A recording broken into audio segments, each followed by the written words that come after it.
तो दोस्तों, जैसा कि आप सब भी जानते ही हैं कि अब आए दिन खेसारी और काजल के बीच झगड़े देखने को मिल रहे हैं। कभी खेसारी शुरुआत करते हैं तो कभी काजल राघवानी शुरुआत करती हैं और अब इनके बीच फिर से लड़ाई छिड़ गई है और इस बार शुरुआत काजल ने की है। जी हाँ, और खेसारी को लेकर बहुत कुछ खुलासे भी कर रही हैं। तो वहीं इसी बीच काजल यामिनी और खेसारी को लेकर कुछ ऐसा बोल दिए जिसे सुनकर खेसारी की पत्नी चंदा भी भड़क गई हैं और काजल को जमकर लताड़ दिए, जिसे जानकर आप सब भी चौंक जाएंगे। तो अगर आप सब भी जानना चाहते हैं कि काजल को चंदा देवी क्या बोली है तो हमारे वीडियो के साथ अंत तक बने रहिएगा। और हम वीडियो में आगे बढ़े उससे पहले आप हमारे वीडियो को लाइक कर दें, चैनल को सब्सक्राइब कर लें और हमारा वीडियो देखने के बाद शेयर करना ना भूलें। तो चलिए बढ़ते हैं वीडियो की तरफ और आप सभी को बता देते हैं कि काजल का खेसारी और यामिनी के किस बात को लेकर चंदा भड़क गई हैं।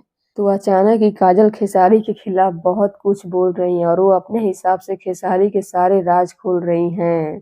जिस बीच काजल बोली कि खेसारी मुझसे प्यार तो करते ही थे, लेकिन मुझसे अलग होने के बाद उनको यामिनी से प्यार हो गया था और वो दोनों काफी साथ में दिखते भी थे, लेकिन उनका भी रिश्ता टूट गया ना। खेसारी किसी एक लड़की के साथ टिक ही नहीं सकता है और इस बात पर खेसारी की पत्नी चंदा भड़क गई हैं। जी हाँ, और चंदा बोली कि काजल को बिल्कुल भी शर्म नहीं आ रही, वो खेसारी के बारे में कितना झूठ बोल रही है। अरे अपने और खेसारी को लेकर तो बोल रही है जो कि सरासर झूठ है, लेकिन उसमें यामिनी और खेसारी को क्यों लपेट रही है। ये भी बिल्कुल झूठ बात है, क्योंकि मैं यामिनी से मिली हूँ और यामिनी बहुत ही अच्छी लड़की है, तुम्हारी तरह नहीं है। वो खेसारी की बहुत ही इज्जत भी करती है और रही बात अलग होने की तो उन दोनों के बीच क्या बिगड़ा है तो वही जानते होंगे। और सबसे बना के रखा नहीं जा सकता है, जिसको जाना है वो जा सकता है। जैसे काजल चली गई वैसे ही यामिनी भी चली गई। अब खेसारी जी को बदनाम करना बंद कर दो, क्योंकि मुझे अब बिल्कुल अच्छा नहीं लग रहा है सब। तो लीजिए, इस तरह काजल की बातों का चंदा ने मुंह तोड़ जवाब दिया है। तो अब इस पर आप सभी का क्या कहना है, अपनी राय कमेंट बॉक्स में जरूर बताइएगा। धन्यवाद।